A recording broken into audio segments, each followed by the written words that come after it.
The atmosphere was gloomy and heavy, as if the air itself was charged with tension. The law firm Calloway and Pierce, known for handling billionaire fortunes, was packed that afternoon. Among those present, the man who looked more like a king among his subjects, George Calloway, a tycoon who built an empire from scratch. Now, about to depart this world, he gathered everyone together to dictate his last wish. Sitting at the main table, the old patriarch stared at each of those present with sharp eyes, even with the fatigue of age evident on his face. His voice, though weak, carried an unshakable firmness. "Let's get straight to the point. I don't have much time, and you didn't come here for me, but for what I'm going to leave behind." The murmurs stopped. Everyone knew that George Calloway was not a man of beating around the bush. In the corner of the room, Gregory Calloway, his grandson and sole direct heir, kept his arms crossed, impatient. He never had any interest in bowing to his grandfather's demands, much less in being there listening to his will as if it were a game of manipulation. Gregory never cared about money. He built his own tech company, successful enough that he could live without being tied to the family empire. But losing all that legacy still bothered him. The lawyer cleared his throat and began to read the document. "I, George Calloway, in full possession of my mental faculties, determined that my fortune and control of all the companies of the Calloway Group shall be transferred to my grandson, Gregory Calloway, under one condition." The silence became absolute. Gregory arched an eyebrow. "Here it comes." The lawyer continued. "Gregory is due to be married within a week of reading this will, and this marriage must last at least 30 days.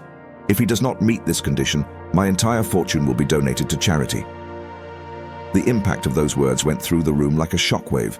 Whispers and incredulous expressions spread. Gregory laughed, a dry, sarcastic sound. "This can only be a joke." George Calloway leaned slightly in his chair, his gaze fixed on his grandson. "It's not. You live as if you have no obligations."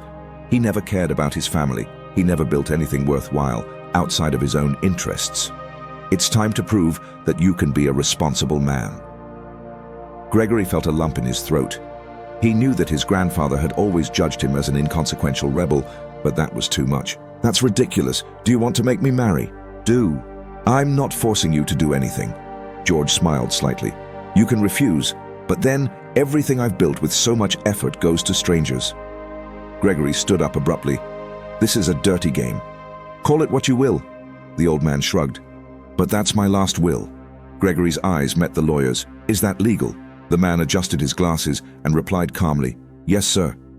"The will is valid and incontestable." Silence reigned again. Gregory felt a suffocating weight on his shoulders. If he refused, he would lose everything his grandfather built. But accepting meant finding a wife in less than a week and staying married for a whole month. He never saw himself as the kind of man who compromises. But now, he had no choice. He needed a wife, and fast. Gregory left the lawyer's office with his blood boiling. The afternoon sun was shining brightly, but inside it, everything seemed cloudy. He walked aimlessly through the streets of Manhattan, lost in thought.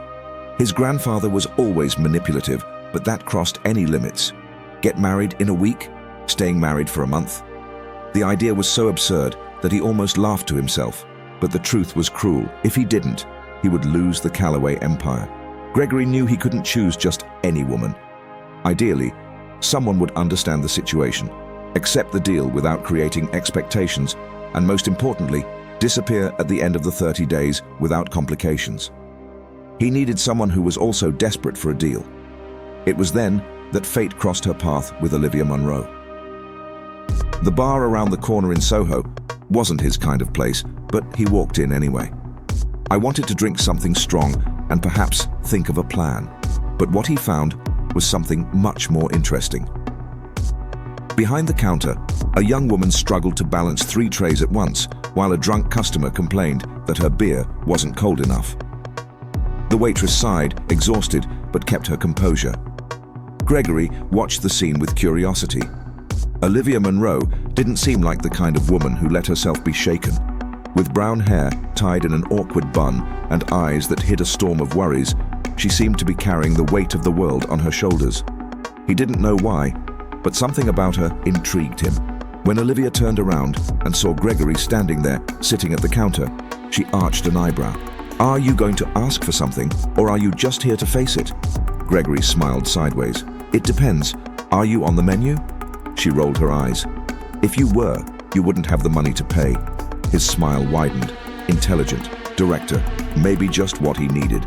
Before he could say anything else, a man in a suit entered the bar and walked straight to Olivia, handing over an envelope. That is the final warning, Miss Monroe. If she does not pay the rent in 5 days, she will be evicted. She picked up the envelope with trembling fingers, but kept her head up. Gregory observed the scene. Perhaps he had found the perfect candidate for his absurd proposal, but would she accept? Olivia looked at the envelope in her hands, feeling a lump form in her throat. Another eviction notice. As if all the difficulties were not enough, now he had only 5 days to pay an amount he did not have. Her salary barely covered basic expenses, and her younger sister, Lily, depended on her for everything. Sighing, Olivia shoved the envelope into her apron pocket and turned around, only to find Gregory still sitting at the counter, watching her intently. "Looks like you have a problem," he commented casually. "I'm glad you see," she replied bitterly. "But unless you've come to leave a generous tip, I don't have time for conversation." Gregory swirled his glass slowly, thoughtfully. "What if I tell you that I have a proposal that can solve all your problems?" Olivia let out a dry laugh. "The last time I heard that, I was almost sold a pyramid scheme." He smiled, amused by her sharp response. "It's not like that at all. It's an agreement, a business, something that would benefit both of us." Olivia crossed her arms, suspicious. "I'm listening." Gregory leaned forward a little, his gaze serious now. "I need a wife for 30 days. Olivia blinked, surprised. "What?" "A wedding. False, of course, but cool. You marry me, pretend to be my wife for a month, and in the end, I pay you an amount that will solve your life." She stared at Gregory as if he had lost his mind. "Is this a prank?" "I'm a businessman. I don't play with money." She laughed, incredulous. "You want me to marry you? For money?" "Yes. This is insane." "I agree. But you need money and I need a wife. It seems like a perfect solution for both of us." Olivia opened her mouth to refuse immediately, but then remembered the eviction notice from Lily, from the constant fear of not being able to give a decent life to her sister. She bit her lip, analyzing Gregory. He seemed confident, cool, but not dishonest. "How much?" she asked finally. Gregory's smile widened. "Let's talk." He knew he had found his temporary wife. But would everything go according to plan? The next morning, Olivia still wondered if she had gone crazy. Accept Gregory Calloway's proposal, marrying a stranger for money. That seemed like something from a cheap soap opera, but the truth was that she had no choice. The contract was on the table in front of him, each clause written in cold, objective language. She would receive a sum sufficient to pay off her debts and secure a future for Lily, as long as she remained married to Gregory for 30 days, followed a few basic rules, and kept up appearances in front of the media and high society. So, Gregory's voice cut through his thoughts. He was sitting across the table, impassive. Olivia took a deep breath, picked up the pen, and signed. "That's it. Now I'm Mrs. Calloway." Gregory picked up the contract, took one last look, and nodded. "Welcome to the game." Less than 24 hours later, Olivia found herself surrounded by a completely different universe from her own. She was transported from her small apartment to Gregory's luxurious penthouse in Manhattan, where every detail oozed with wealth and sophistication. "Your room is the last one on the left," he said, as an employee carried his bags. She arched an eyebrow. "So let's not sleep together?" Gregory let out a low laugh. "This is a contract, Olivia, not a real marriage. We don't have to pretend when we're alone." She crossed her arms, defiant. "Just in case. You don't have any weird rules, do you?" "Only one," he replied, approaching her. "Don't get involved." Olivia's eyes narrowed. "Don't worry, Gregory. That's the least of my problems." In the first days, the coexistence was complicated. Olivia was used to struggling to survive while Gregory lived on top of the world. He was cold, meticulous, and seemed to see everything as a business transaction. Olivia, on the other hand, was not afraid to speak her mind, which led to constant confrontations. "Why do you care so much about what others think?" Olivia asked, after a tense dinner at an expensive restaurant, where Gregory made sure to hold her hand in front of the media. "Because, unlike you, my reputation keeps my empire standing." "Oh, so I'm just an accessory to your image?" "Exactly," she laughed in disbelief. "You're unbearable, you know," he shrugged. You accepted the deal. However, between one fight and another, Olivia began to notice something behind Gregory's facade. Something broken, hidden under his arrogance. And to his own despair, he began to wonder what was really behind this man who, in theory, he should hate. But getting involved was not part of the agreement. Or did it? The days passed too quickly. The contract seemed simple on paper, but in practice, every moment with Gregory was a test of patience for Olivia. He was controlling, meticulous, and always concerned with his public image. During high society events, I held his hand firmly and smiled for the cameras as if they were the most passionate couple in the world. But, as soon as they were alone, the mask would fall. "You need to smile more in the photos," Gregory commented after a charity dinner.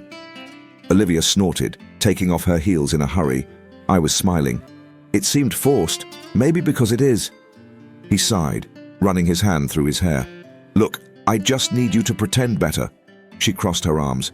"And I need you to stop acting like a robot." Gregory stared at her, and for a moment, something different flashed through his eyes. But then he looked away, returning to his indifferent tone. "Just keep your end of the bargain." The problem was that Olivia no longer knew what her part was. Something about that man confused her. He was cold, but sometimes, when he thought no one was looking, his gaze would betray something deeper. And against all odds, she began to want to understand what was behind that armor. But getting close to Gregory Calloway was like playing with fire. Living with Gregory was becoming a minefield. The more Olivia tried to keep the relationship strictly professional, the more she realized that there was something about it that intrigued her. He kept his distance, always cold and calculating, but in rare moments of carelessness, he let a different man shine through. Someone who had perhaps already believed in love, but had learned the hard way not to trust anyone. One night, after a company event, Gregory arrived later than usual. Olivia was in the living room, wearing a sweatshirt and drinking tea, when she saw him enter with the gloomy look and the rigid posture. "Are you okay?" she asked without thinking. "It's none of your business," he replied, but his voice didn't have the same firmness as always. She stood up slowly. "What happened?" Gregory sighed, running his hand over his face. "Nothing. Business only." Olivia narrowed her eyes. "Businesses don't leave people like that." He let out a dry laugh. "You don't know my business." She hesitated, but then grabbed a bottle of whiskey from the living room bar and poured 2 glasses. "Then tell me." Gregory looked at her in surprise, as if no one had ever asked that with real interest. He took the glass and took a sip, saying nothing for a while. When she finally spoke, her voice was lower, almost vulnerable. "My grandfather always manipulated everything around him. He never trusted me to run the company. This marriage is just another way to control myself, even after I'm dead." Olivia stared at him, seeing for the first time a glimpse of the man behind the facade. "And what do you really want?" Gregory held his gaze, and for a moment, something passed between them. "I don't know anymore." She felt her heart race. The danger was not only in the contract he had signed. I was in what I was beginning to feel, and that was never part of the agreement. In the following days, Olivia realized that something had changed. Gregory was still the same cold, calculating man in public. But when they were alone, his posture was different. He didn't push her away so much. And worse, she didn't want to move away anymore. On a rainy night, the two were trapped in the mansion after a cancelled event. Gregory took off his tie with a heavy sigh and poured 2 glasses of wine without saying anything. Olivia watched him, sitting on the sofa, hugging a cushion. "You look strange," she commented. He gave a short laugh. "Strange how?" "As if you were fighting something." Gregory approached slowly, handing him one of the glasses. "What if I am?" Her eyes met his. The air seemed denser, loaded with something unsaid. "Then maybe you should stop fighting." Gregory held the glass tightly, as if that simple advice was something impossible to follow. "This is not part of the contract." "I know," Olivia replied, "but since when have we followed the rules?" There was a heavy silence before Gregory leaned forward slightly. Olivia felt her heart race, but before anything happened, he looked away and stood up. "Good evening, Olivia." She stood there, alone, feeling that she had just crossed a dangerous boundary. The problem was that she didn't want to go back. The next few nights were a silent battle. Olivia and Gregory avoided spending too much time alone, but the inevitable happened on an unexpectedly quiet night. Gregory had just arrived from a meeting when he found Olivia in the kitchen, wearing a baggy shirt and making tea. The sight of her like this, so casual, so at home in his house, made something tighten in his chest. "Do you cook?" he asked, leaning against the counter. She smiled, stirring the liquid into the girth. "Does making tea count like cooking?" Gregory let out a low laugh. "I think so." Olivia took another cup and offered it to him. He hesitated for a second, then accepted. They stood there, side by side, without the pressure of events, without the need to pretend to anyone. "Do you never relax?" she asked, breaking the silence. Gregory looked away, twirling the cup in his hands. "I don't know how." She watched him for a moment before whispering, "I can teach you." He looked up at her, and for a moment, the barrier he had always kept intact simply fell. It was instinctive. Gregory leaned in, Olivia held her breath, and then, without warning, their lips met. There was no contract in that kiss, no agreement, just a desire that had consumed them for days. When they walked away, the silence was almost deafening. Gregory closed his eyes for a second before saying, hoarsely, "That shouldn't have happened." Olivia took a deep breath, her heart broken. But it happened, and they both knew that there was no longer any way to pretend that nothing was changing. The problem was, how far were they willing to go? The kiss changed everything. Over the next few days, Olivia and Gregory tried to act as if nothing had happened, but it was impossible to ignore the growing tension between them. Every accidental touch, every exchange of glances, every prolonged silence felt like an invitation to repeat what shouldn't have happened. But it was on a gala night that everything got out of hand. Gregory was impeccable in a black suit, his expression serious as he greeted investors and old acquaintances. Olivia, meanwhile, wore an elegant navy blue dress, which he couldn't help but notice how it enhanced her every curve. "You look beautiful," he whispered as he approached to pose for a photo.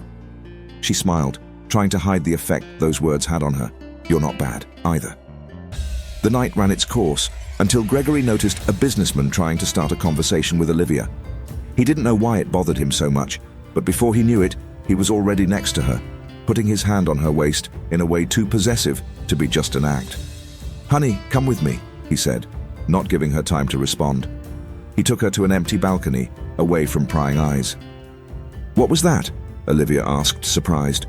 Gregory ran his hand through his hair, frustrated. "I don't know." She crossed her arms. "Are you jealous?"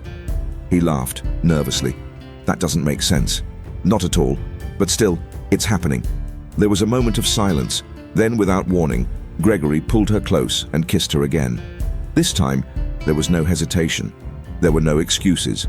As they walked away, panting, Olivia whispered, "What happens now?" Gregory held his face in his hands, his eyes loaded with something he didn't want to admit. Now we have a big problem. And he knew that for the first time in his life, he was losing control. After that night, there was no way to pretend that nothing was happening. The problem was that the contract still existed, and with it, the certainty that everything had a deadline to end. A week later, Gregory found Olivia sitting on the balcony, looking at the city lights. He hesitated for a moment before sitting down next to her. "What are you thinking?" he asked. She sighed, not looking away from the horizon. "What happens after 30 days? Gregory was silent. He had been thinking about it too, but he didn't want to admit it. "Everything goes back to normal," he said, forcing an indifferent tone. Olivia laughed, but there was a hidden sadness in that sound. "Then tell me, what was that on the balcony? What is this that is happening between us?" Gregory swallowed. He could lie. I could say that it meant nothing, but he couldn't. He held her hand, and for the first time, let his guard down. "I don't know what to make of it, Olivia." She stared at him, her eyes full of something he didn't deserve, but wanted nonetheless. "Then just tell me what you feel." Gregory squeezed her hand, his breathing heavy, because at that moment, he knew he was lost. "I feel fear," she smiled, squeezing his hand back. "So, we're in this together." And for the first time in a long time, Gregory wanted something to be real. The 30 days have come to an end. The contract was fulfilled. But neither could ignore the truth that consumed them. They were no longer just an agreement on paper. On their last night together under the same roof, Olivia was packing her bags when Gregory entered the room. He seemed tense, but determined. "Are you really leaving?" His voice was lower than usual. Olivia smiled, though her eyes betrayed the pain she felt. That was the deal, remember? He ran his hand through his hair, frustrated. What if I don't want you to go? She looked up at him, her heart racing. What do you want, Gregory? He approached, holding her hands. I want you to stay. Not because a will said so, but because He hesitated for a second before continuing. Because I love you. Olivia felt the air disappear from her lungs. Gregory Calloway, the man who always avoided feelings, was there, pouring out his heart. She smiled, letting the tears escape. I love you too. He held her face in his hands and kissed her, sealing not a contract but a fate. This time, there was no deadline. There were no rules. There was only love.